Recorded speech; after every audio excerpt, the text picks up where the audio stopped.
Hey there, Tuba Knights. It's your friendly neighborhood Flash in the Pan.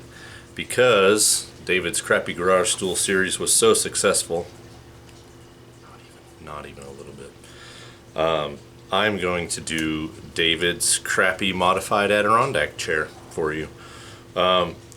This popped into my head. If you don't know what an Adirondack chair is, look it up, or maybe I'll squeeze a picture in here somewhere. The thing about them is they're very simple, but the thing that I didn't really like about them is the long back leg just seems like a waste of space to me. So why I call it modified is I cut that long back leg and just make a normal square leg. I've already made one of these once. It was just one of those things that popped in my head and I couldn't get it out of my head until I built it. And then just like the garage stools, once you have one you need more. So I'm gonna probably make another, not probably, we're gonna make another one. I thought I would bring you guys along, another way to keep your hands busy. I don't know if I mentioned it in the stool video, I can't remember. Most of the wood that I use is reclaimed stuff. So I've told you before, I work at a water company, so we'll get a lot of stuff that comes in crates or pallets and stuff like that, and I always take my time and tear those pallets apart and try and reuse that wood. It's just, I don't know, there's something I like about upcycling, I guess is the term everybody uses, but I just like taking old stuff and making something else out of it. So most of my wood is reclaimed. So I have measurements for us, if you want to pause and get that in there. I don't have any sizes on those because it's really going to depend on what kind of wood I have. Now, for any of the really structural stuff, you want something in a 2x4 or maybe not 1x4, 1x2, I don't know. You want something a little more durable, right? Anything that's gonna bear a load. But for, like in this case, and I'll have a picture in here at some point of the one that I've already made.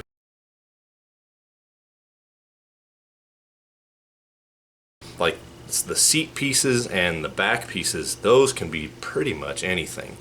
In this case, I'm using just little, I don't even know what you call them, 1x4s, I guess. Yeah, probably 1x4s. Because all they really, I mean, they're not supporting a whole ton of weight, but I mean, they're not supporting no weight either. So, but your structural pieces should be something a little thicker, 2x4 or something of that variety. I am really digging deep into my freaking stock now, because even after I made that last chair, I was scraping the bottom of the barrel, but really trying not to have to go to Lowe's or Home Depot and buy some wood. So we'll see what we can come up with. I'm going to try and keep this video shorter than the last one and not break it up into 3 pieces. So what I'm going to try and do is a quick montage of me cutting all the pieces, and then maybe just quick clips as I put things together.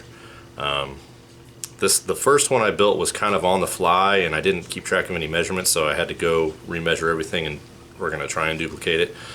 We'll see what happens. It's a little more angular than the stools. The stools are pretty much square angles all over the place, so that's a little simpler. This one has one particular angle that is very far from square. It's almost like a random chosen angle that you just kind of make up as you go. Anyways, you'll see that when we get there, so stick around. Here's going to be me cutting a bunch of wood.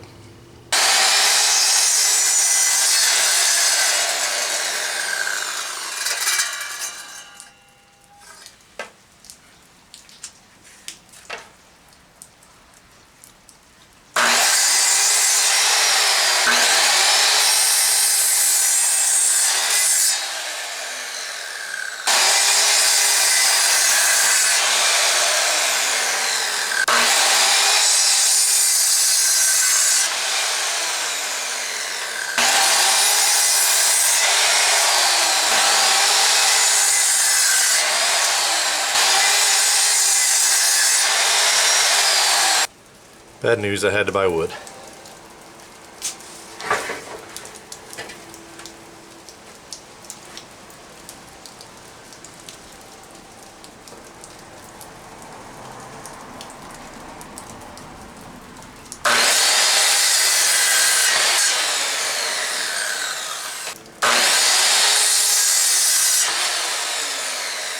Okay, so I've got a large portion of our structure pieces cut. I kind of want to stop there and start construction because some of these are going to be, I mean, they should be close to my original measurements, but I just want to make sure that I'm not cutting things too long or short based on what ends up coming together. So the first measurement that we have is between the two front legs, the little cross piece, so we're making a big letter H. The little cross piece needs to be 11 inches from the bottom of your feet or legs. So I'm going to put that together and I'll show you. Okay, so you just got a big capital H, right? So the thing to keep in mind, I used a pretty thin piece of wood that didn't necessarily cover the whole width of our legs. Again, this is all scrap stuff mostly laying around, except for, like I said, I did have to go buy a 2x4. But in this case, if it's not the same, if it's not the same width as your legs, push it towards the back side. This isn't necessarily critical. This is just how I'm building it. You can put it to the front, or you can actually spend the money and buy the wood and do it all the same. Either or. So it's going to be vertical because it's going to be load bearing. That's just one of those things to help support some of the weight. So I drew 11-inch line on each side and then screwed that in there.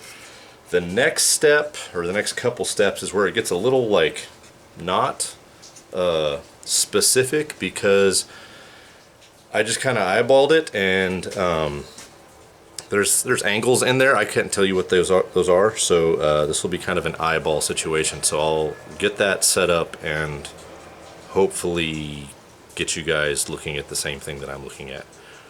Yeah. Okay, like I said, this is the tricky part. So first and foremost, I set my length board on top of my H board, and then this bottom edge I've tried, I want it lined up with the front edge of this leg. Then on the back piece I went up, this is again according to the one that I already have, so it's kind of weird math. The board started in 1.5 inches from the back end of that piece, and then it came up on the back side where this length piece crosses with the back foot is 7.25 inches up. So I drew a line from the back here 1.5 inches, and then on the bottom of my leg I came up 7.25, resting this front piece on here, and then making those lines line up. I clamped both, and now I'm going to get some screws in there and hope to God that they hold. Cool. Alright, so we've got one side done. All we're going to do is rinse and repeat on the other side. This is really the only part that's kind of like judgment call. Like, there's no real science to it per se. It's just kind of The first one I did, I mean, I was just down here kind of, oh yeah, that height looks good, and I clamped it and screwed it in, and it was all kind of made up on this spot. So no real right or wrong answer here, and really a lot of this you can customize for yourself. That's really all I did. I just took a regular chair you would get from like Academy and took some measurements off, and I was like, all right, I like that, didn't like that, whatever, made adjustments. So you can customize this a lot. Alright, so now that that's all done, what I'm going to do is I'm going to measure between these two pieces, and I'm going to cut 2 more pieces to go in between, one in the middle and one in the very back, to make sure that this spacing stays the same the whole way back. Make sense? Alright. 5 o'clock.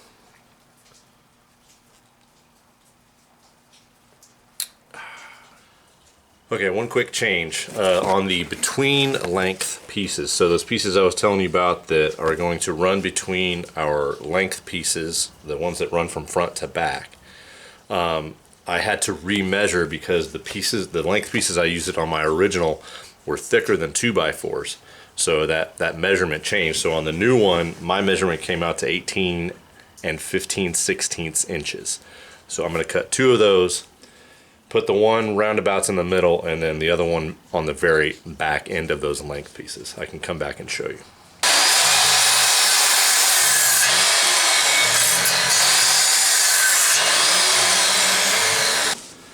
Okay, so we got our 18 and 15/16 pieces put in.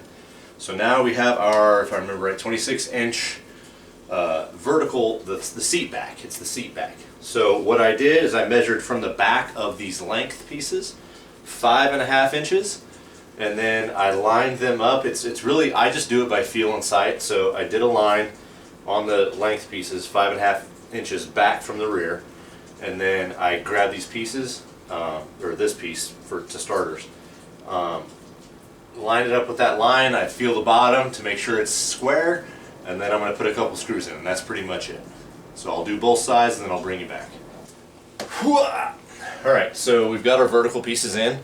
The last piece of actual structure that we're going to put in is the board just across these, just like these guys, just to make sure that we maintain the same space between the top and the bottom.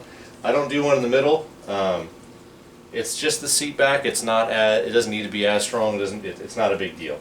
So I'll go ahead and cut that and put that in, and I'll bring you back. Oh, sorry, real quick. Measurement was, because I used thinner boards here than on the old one. If I didn't say that already, it threw off my measurement. This measurement is 15 7/8. So I'm going to cut that, put it in, no big deal. Alright, so we've got our vertical piece in. So now all I'm going to do is literally, they're all 1x3s. You can't see me. They're literally all 1x3s, so they're very thin. I'm just going to take individual measurements along the way. In theory, you know, you've made all your cuts just so, and if you could just cut 1,000 of these and they'll all line up perfectly. In my experience, I always get off somehow, some way. It just is. So I'm going to take each one, measure them individually, and just slowly screw on along the way down. We'll do this. We'll do the vertical, and then I'll come back.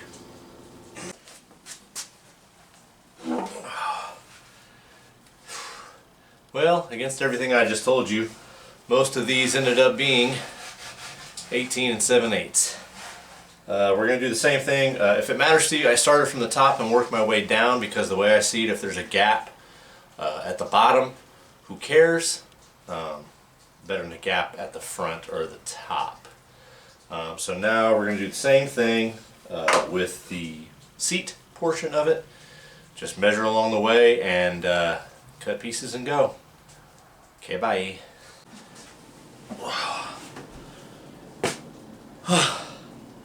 It's getting late. It's getting cold.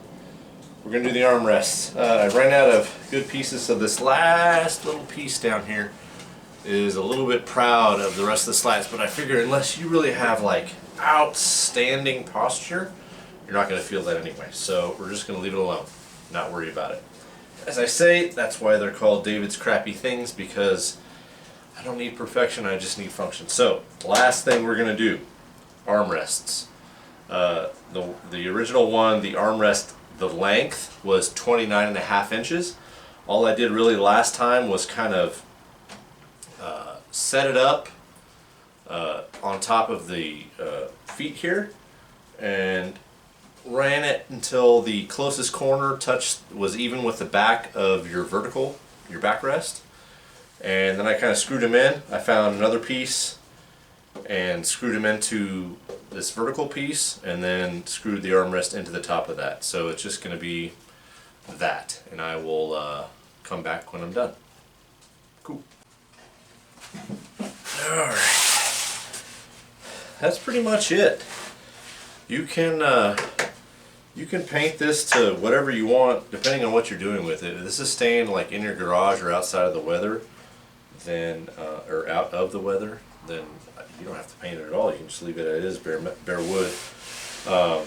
I'm keeping these in the backyard, so they will be exposed to Texas summer and Texas winter, which just arrived, so it's getting cold out here.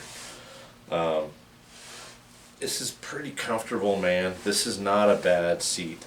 You could get like the little cushions or whatnot for to throw on top of this and it'd be fine.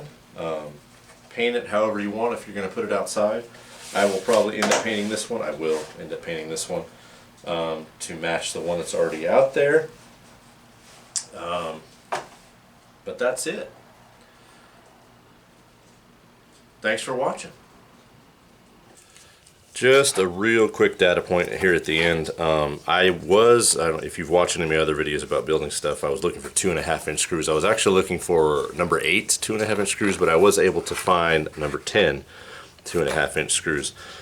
This is every bit of structural work on this project. I used 2.5 inch screws. They're like the perfect size for putting two 2x4s thusly.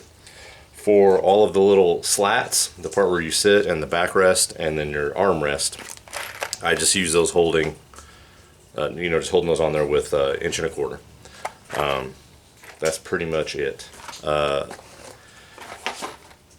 kind of do want to get one of the, actually spend some money and buy the wood and do this all out of 2x4, so I'm not piecing together random stuff and actually have a purpose planned, built out one.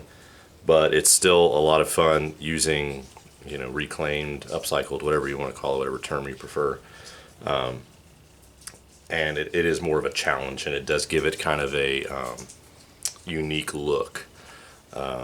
There's a couple of other things or shelves I've made that were made from just old pallets or boxes that stuff came shipped in, that just really gives it a different look. I like that kind of stuff. A lot of people don't. A lot of people like really fine finished look, and that's cool too. Whatever you want to do, but I hope this helps you keep your hands busy and get out there and build something. Thank you so much for watching.